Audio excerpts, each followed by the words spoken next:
एक युवराज ने संसार के समस्त वैभव को ऐसे त्याग दिया कि वे एक पूज्य पुरुष हो गए। मैं आपको वो कथा सुनाता हूं जो 2500 साल पहले कपिलवस्तु में घटित हुई। कपिलवस्तु राज्य के महाराज शुद्धोदन की महारानी महामाया ने एक दिन बड़ा अजीब सा सपना देखा। वो एक कमलों से भरे तालाब में स्नान कर रही हैं, पास में हंसों के जोड़े तैर रहे हैं। महारानी कमर तक पानी में डूबी हुई हैं। उन्हें लगा कि एक सफेद हाथी उनकी तरफ आया और आगे बढ़कर उन्हें प्रणाम करके उनके गर्भ में समा गया। हमारे यहाँ आप जानते हैं कि स्वप्नों का अर्थ निकालने की भी परंपरा है।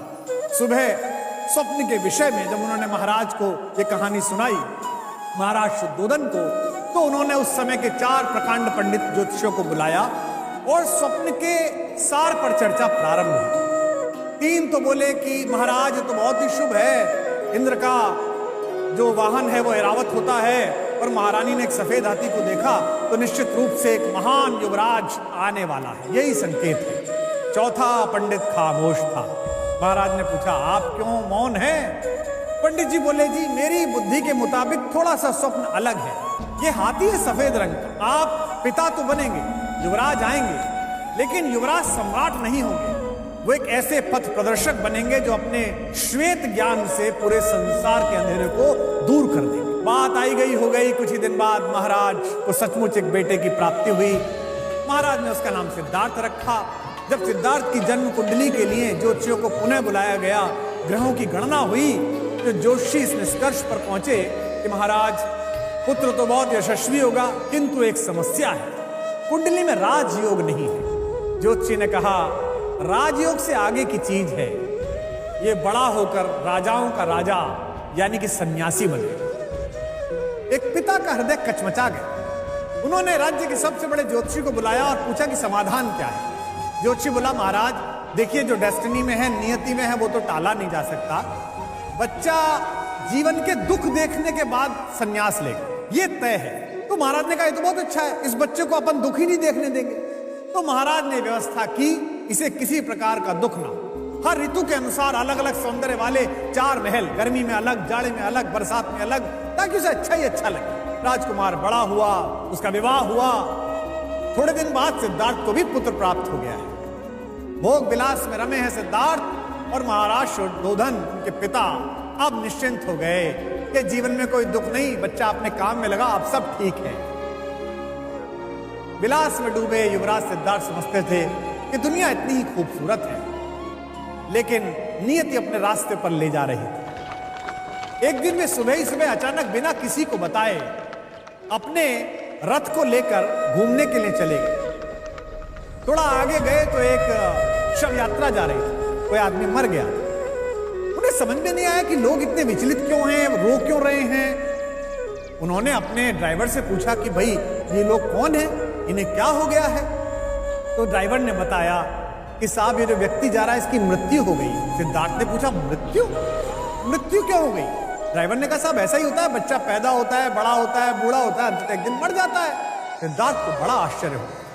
वो बहुत दिन तक इस बात पर घर लौटकर सोचते रहे। महल लौटकर एक दिन फिर किसी दिन रथ पर बैठकर निकले तो उन्हें एक सन्यासी दिखाई दिया। सन्यासी के चेहरे पर अपूर्व शांति, वैराग्य से आनंदित उस आकर्षक चेहरे को देखकर उन्होंने अपने साथ चल रहे लोगों से पूछा, ये कौन है जो इतने आनंद में है, इतने प्रसन्न है, इनके पास तो कुछ भी नहीं है, केवल एक वस्त्र है।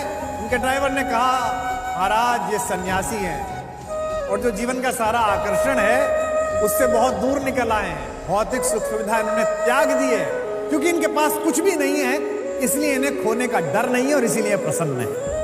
सिद्धार्थ इन सब बातों पर विचार करते हुए फिर घर लौट आए, लेकिन तब तक डेस्टिनी उनके वैराग्य की भूमिका रच चुकी थी।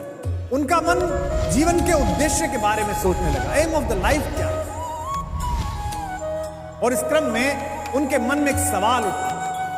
उन्होंने उस सवाल पर विचार किया और मन ही मन एक योजना बनाई। आधी रात जब सारी दुनिया सो रही थी, जब पृथ्वी आधी अंधेरे आधे उजाले में थी, तब अपने मन के सारे आधे अधूरे संशय मिटाकर राजकुमार सिद्धार्थ दबे पांव बिस्तर से उठे। उन्होंने एक दृष्टि अपनी सोती हुई पत्नी यशोधरा और उसके बगल में सोते अपने बेटे राहुल की तरफ डाली और एक बड़े संकल्प के लिए परिवार का मोह, उस सब को छोड़कर लोक मंगल के लिए, पृथ्वी के लिए एक घने अंधेरे से घर से निकले। लेकिन अंधेरे से सफर हुआ जो शुरू, वो खत्म हुआ रोशनी के उस बड़े रास्ते पे जहां बुद्ध धर्म और बौद्ध धर्म निकला। ये तो थी एक ऐतिहासिक कथा।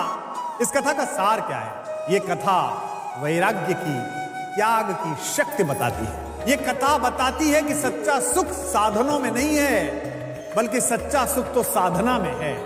मन की एक दिव्य शक्ति है जिसे प्राप्त करने के लिए तपस्या आवश्यक है। सोचिए कि अगर सिद्धार्थ केवल एक राजा होते तो इतिहास में कहीं एक पन्ने के किसी कोने पर शासकों के क्रम में उनका नाम लिखा होता। इसलिए यह सदा याद रखिए कि जीवन में सर्वश्रेष्ठ उपलब्धियां तभी प्राप्त होती हैं जब आप अपनी निजी सुविधा, असुविधा, प्रेम, इन सब के दायरों से ऊपर उठकर जगत के कल्याण के लिए, दुनिया को इस शांति से बाहर लाने के लिए कोई बड़ा संकल्प साधते हैं। तो आज की कथा केवल आपको यह सूचना देती है कि आपके पास जो है, जो आपने पाया है, उससे ज्यादा महत्वपूर्ण यह है कि जो आपने इस दुनिया को लौटाया है।